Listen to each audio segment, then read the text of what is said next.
All right, let's get into something that is, well, it's both super fascinating and honestly pretty terrifying. It sounds like something straight out of a sci fi movie, right? But the physics? Oh, they're very, very real. So, what would happen if our planet just stopped? Just think about it. What if there's no warning, no big countdown on the news?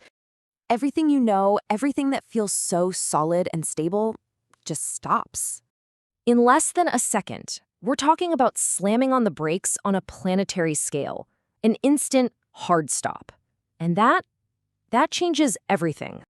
This is going to sound crazy, but right now, wherever you are whipping through space at over 1,000 miles an hour.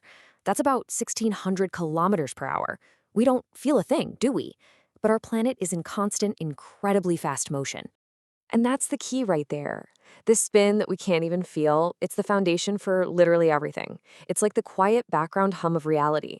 So in this explainer, we're going to pull the plug. We're going to find out what happens when that hum just goes silent. So, the first second. What happens? Well, it's going to be the most violent moment of all. See, this isn't some gentle slowdown. Nope. It's an instant, brutal, hard stop. And what happens next is all down to one simple, totally inescapable law of physics. Just try to picture this. The planet's surface stops dead in its tracks. But you don't. The buildings, the oceans, the air, none of it stops. It all keeps going at that original 1,000-mile-per-hour speed. Everything, every single thing not literally welded to the planet's core, gets hurled eastward at supersonic speeds.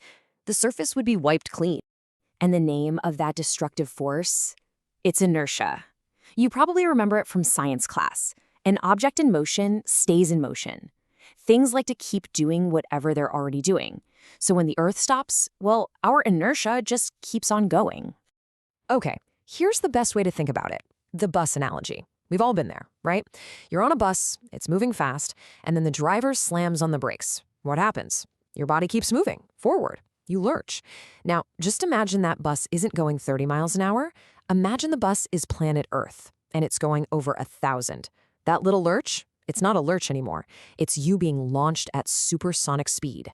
All right, so everything on land is gone, just flung into oblivion.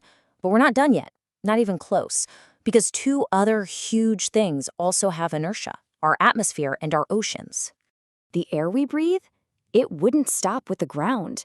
The entire atmosphere would keep racing around the globe, creating these insane winds. We're talking 1,700 kilometers per hour. These aren't just hurricane force winds.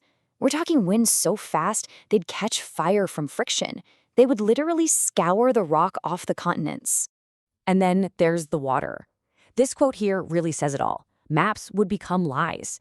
I mean, think about that. The oceans, with all that momentum, would just surge forward in these planet-scouring tsunamis that would wash over entire continents.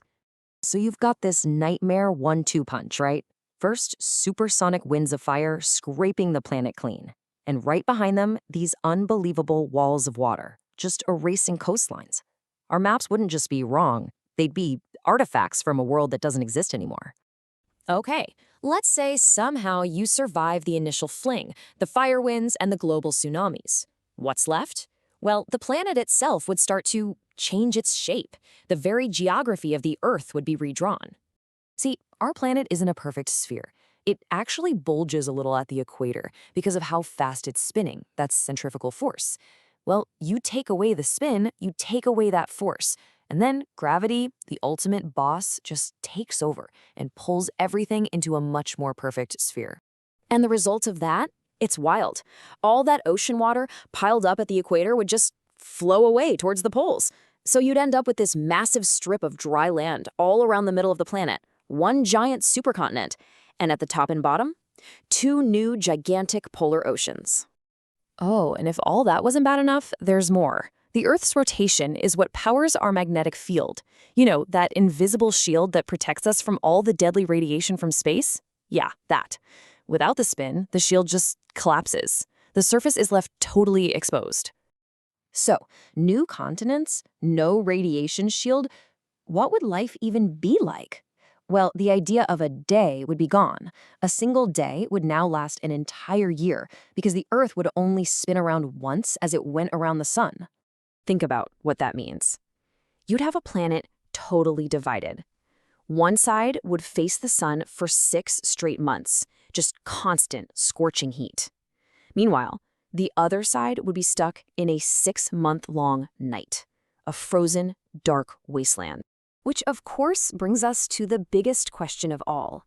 After everything, the winds, the floods, the planet reshaping itself, the radiation, the insane temperatures, could anyone survive this?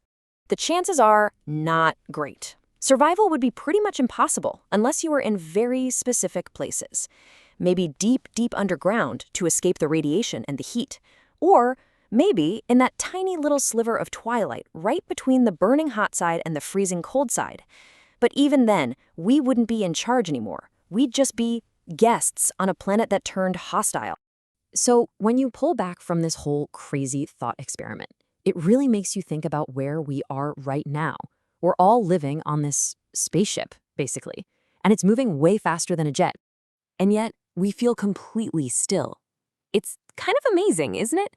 Our whole world, everything we've ever built, it all depends on this constant, graceful motion that we don't even notice. It's this perfect, delicate balance. And that kind of leaves you wondering, right? The Earth's spin is just one of these huge, invisible forces that keeps us safe. You've got gravity, the magnetic field, all these things working perfectly in the background.